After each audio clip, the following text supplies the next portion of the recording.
à tous. Alors voilà, aujourd'hui c'est ma toute première vidéo et je vais donc commencer par me présenter. Alors je m'appelle Delphine, je suis artiste peintre totalement autodidacte, c'est-à-dire que j'ai appris par moi-même. En fait, j'ai toujours adoré dessiner et peindre depuis toujours et je me suis réellement lancée en 2019 et j'ai donc depuis fait de nombreux projets et expositions qui m'ont vraiment permis de me nourrir, de nourrir mes connaissances artistiques et de m'ouvrir en fait vers de nouveaux horizons. Alors si vous voulez voir mon travail, vous pouvez aller sur mon site internet www.toilemotion.com et là vous y retrouverez l'intégralité de mes œuvres et de mon travail. Alors voilà, pour commencer cette première vidéo, j'aimerais aborder de manière simple le mystère des ombres et des lumières. En fait, c'est vrai que c'est pas toujours facile de savoir où placer les ombres et où placer les lumières. Et je vais donc essayer, à travers quelques exemples simples et avec des formes simples, de vous montrer comment je m'y prends. Alors, si vous voulez essayer avec moi, je vous propose de vous munir de quelques outils que je vais vous énumérer. Les voici.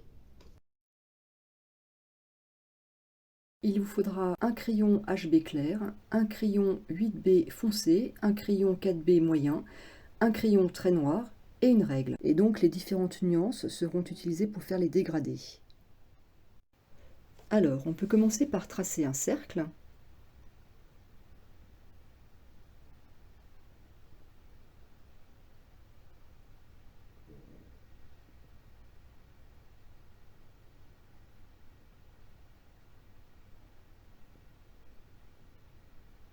On essaye de le faire le plus rond possible. Et on va donc placer un point, une petite croix qui va en fait représenter l'arrivée de la lumière.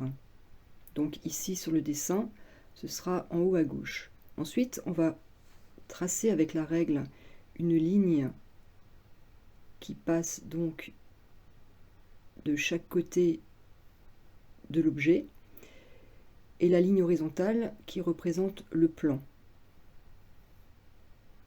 On peut tracer aussi la perpendiculaire.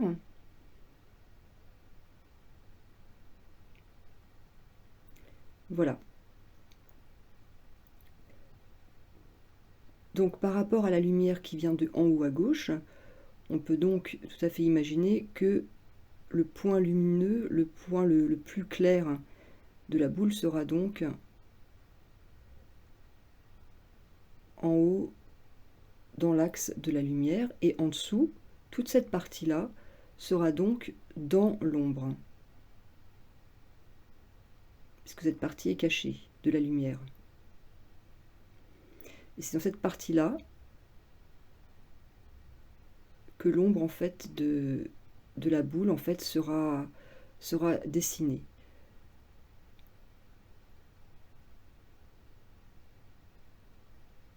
Voilà, ça donne à peu près ça. Ensuite, on peut faire les contours de cette boule en noir, donc le crayon très noir, hein, puisque c'est la partie la plus dans l'ombre, puisqu'elle est opposée à la lumière.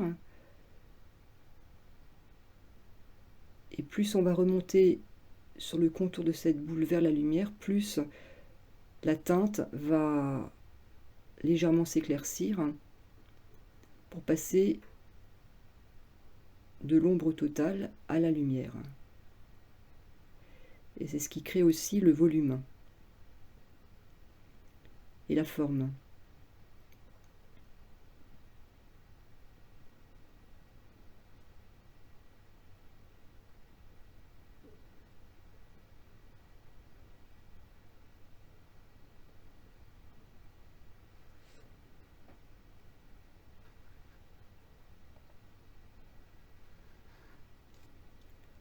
Alors maintenant, on va faire un deuxième cercle pour faire une deuxième boule.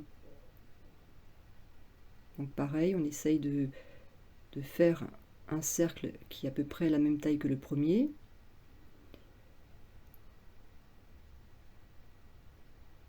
Voilà, à la seule différence qu'on va changer l'orientation de la lumière pour voir ce qui se passe. Donc par exemple, là, on peut mettre le point lumineux un peu plus proche.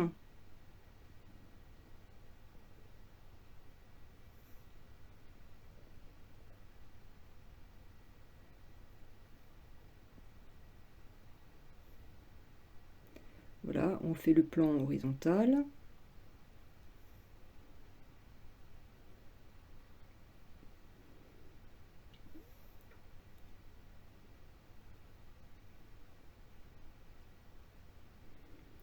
Donc là, la partie en fait dans l'ombre est toujours en dessous, donc dans cet espace.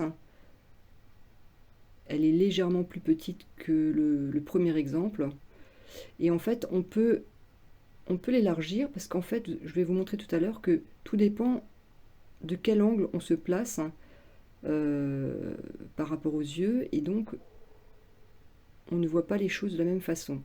Alors, pour l'instant, on va faire les contours. On va refaire la même chose. On va faire les contours qui sont à l'opposé de la lumière, donc bien en noir, hein, puisque c'est la partie la plus sombre. On va remonter en éclaircissant de plus en plus. Alors moi j'utilise là toujours le même crayon ou le noir et puis le très clair et j'estompe un petit peu. Après on peut utiliser la gamme des autres crayons pour faire les nuances un peu plus précises. Voilà, et là donc c'est la partie qui est donc lumineuse, sur laquelle la lumière frappe directement. Alors comme je vous le disais avec l'exemple 1 et l'exemple 2, la lumière vient du même endroit. Pourtant, l'ombre peut être légèrement différente en fonction de comment on place ses yeux. Donc là, vous voyez par exemple sur cette image, cette photo que j'ai prise, une ombre qui est relativement fine et longue, et toujours avec le même point lumineux au même endroit, et le fruit toujours posé au même endroit. En regardant de plus haut, on voit que l'ombre est beaucoup plus large. Alors maintenant, on va faire un troisième cercle.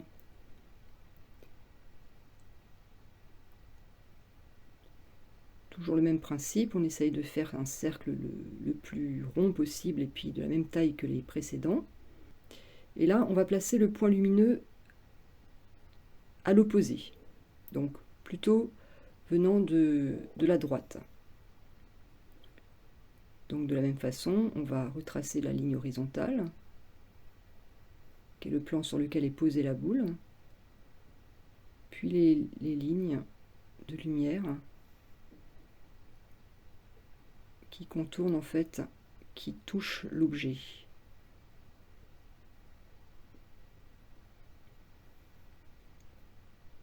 Et donc là, on retrouve la même chose que tout à l'heure. Cette partie-là,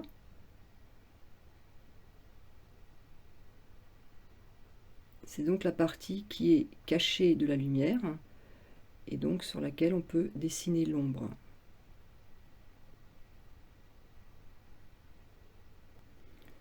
Donc on recommence, on fait les contours, bien en noir. Ça c'est la partie dans l'ombre. Et plus on remonte, plus ça s'éclaircit.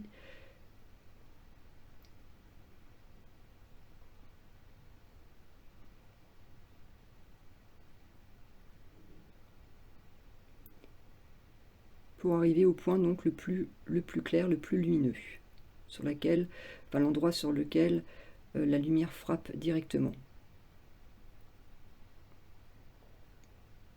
Alors, maintenant pour terminer, je vous propose une dernière figure.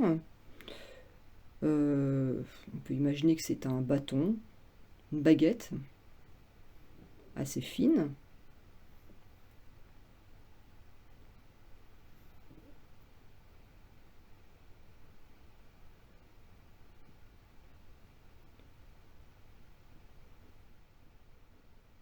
Ou un petit tube.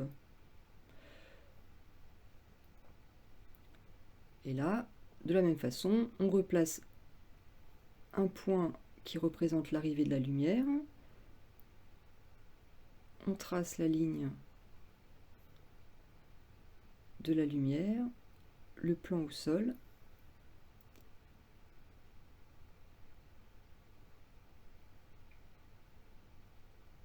Et donc, l'ombre se situera à partir de la base de cette baguette jusqu'au bout, jusqu'au point d'intersection.